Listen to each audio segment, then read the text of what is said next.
생쥐가 고양이를 만나는 모습을 본 적이 있으십니까? 본 적은 저도 없는데 영상으로는 좀 본 적이 있습니다. 다큐멘터리나 이런 것을 보면 가끔 그런 장면을 그리고는 하는데요.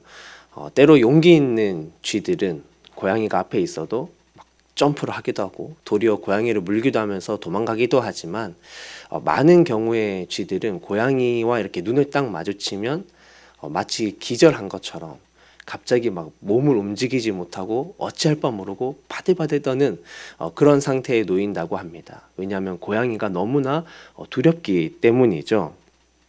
두려움이 강하게 올 때 우리는 종종 무엇을 해야 할지 모르겠고 방향 감각을 잃어버리기도 합니다. 오늘 말씀에 나타나는 북이스라엘 왕 아하시야는 그의 집에 있는 난간에서 떨어져서 크게 다쳤던 것 같아요. 정확히 어떻게 다친 것인지는 모르겠으나 그대로 가면 목숨이 위태로웠던 것 같습니다.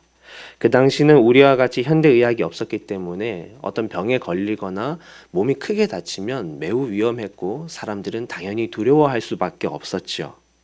그래서 어떻게든 이것을 헤쳐나가고자 그는 방법을 마련했는데 그것이 바알세붑, 에그론의 신을 찾아가는 것이었습니다.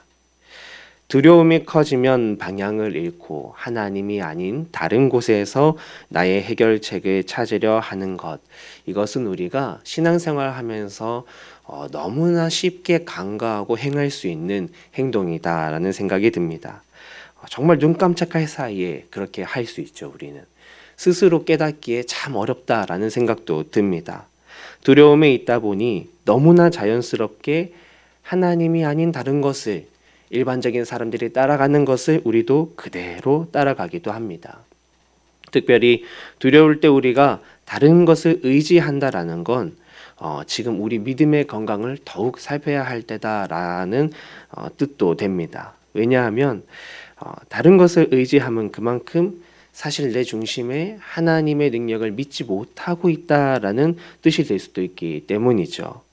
신앙생활을 열심히 하는 것처럼 보여도 중심에 하나님을 향한 진심이 아직 부족할 때 우리는 결정적인 순간 속에서 하나님이 마치 아무 일도 하실 수 없는 분인 것처럼 그분을 뒤로 두고 우리는 다른 곳에서 길을 찾을 수 있습니다. 그런데 오늘 말씀에 보면 참 신기한 사건이 하나가 나타나죠. 아하시야 왕이 죽을 것이라고 말한 사람이 있는데 그는 엘리야였습니다. 아하시야는 그의 인상착의만을 듣고도 자신의 죽음을 예언한 사람이 엘리야임을 바로 알아채죠. 그래서 군사들을 보내는데 이 50부장과 그 병사들이 2번이나 죽게 됩니다. 놀랍게도 하늘에 불이 내려와서 그들을 죽이게 되죠. 세 번째 그러한 일이 있을 때 이제 이 50부장이 엘리야에게 생명을 귀하게 여겨달라라고 더 겸손히 나아갑니다. 그때 엘리야가 어떤 선택을 하기 전에 하나님의 사자가 먼저 엘리야에게 말을 하죠. 여호와의 사자가 엘리야에게 이르되 너는 그를 두려워하지 말고 함께 내려가라. 두려워하지 말라고 하십니다. 우리는 말씀을 통하여서 엘리야의 내면에 분명히 두려움이라는 것이 있었구나라는 것을 알 수 있습니다. 하나님은 항상 두려움이 있는 자녀들에게 오셔서 두려워하지 말라고 말씀을 하십니다. 아브라함이 조카 롯을 구하기 위하여 전투에 임했던 적이 있습니다. 전투는 승리했지만 돌아오고 나니 그 이후의 일들을 어떻게 처리해야 될까? 또 이것이 복수에 복수를 낳고 그런 여러 가지 고민을 할 때쯤 주님은 창세기 15장 1절에 말씀하십니다. 여호와의 말씀이 환상 중에 아브라함에게 임하여 이르시되 아브라함아 두려워하지 말라. 나는 내 방패요 너의 지극히 큰 상급이니라. 또 야곱이 평생을 살다가 가나안에서 이제 애굽의 소식을 듣게 됩니다. 요셉이 살아있다는 소식이죠. 나이가 많은 상황에서 또 여행을 해야 하고 타국으로 건너가야 하는데 그가 갈까 말까 하는 그런 상황 속에서 하나님이 또 말씀하십니다. 하나님이 이르시되 나는 하나님이라 내 아버지의 하나님이니 애굽으로 내려가기를 두려워하지 말라. 내가 거기서 너로 큰 민족을 이루게 하리라. 모세가 죽고 여호수아가 지도자가 될 때 새로운 지도자로 세워져야 하는 여호수아에게도 주님은 말씀하셨습니다. 강하고 담대하라. 두려워하지 말며 놀라지 말라. 내가 어디로 가든지 내 하나님 여호와가 너와 함께 하느니라 하시니라. 이후에도 이런 말씀은 성경에 너무너무 많습니다.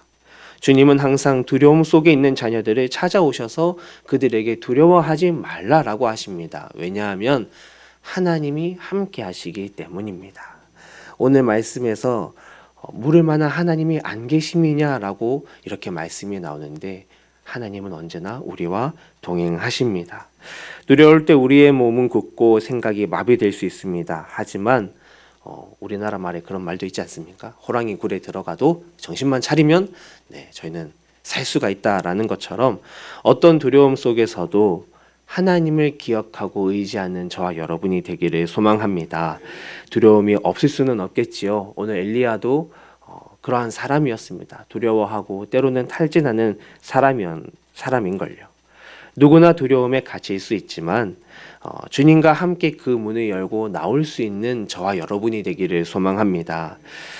참 감사한 것은 항상 두려움이라는 벽을 뛰어넘으면 주님이 주시는 사명이 펼쳐지고 주님이 주시는 은혜가 이루어짐을 보게 됩니다. 두려움은 더 크고 놀라운 주님의 사명을 감당하기에 앞서 우리를 단련시키는 훈련장 같습니다. 주님 앞에 더 매달리고 주님 앞에 매일 뛰어가는 그런 훈련을 우리가 행할 때에 주어진 소명을 다하며 주님 앞에 살아가시는, 날마다 담대하게 살아가시는 저와 여러분 모두가 되시기를 주의 이름으로 축복합니다. 기도하겠습니다.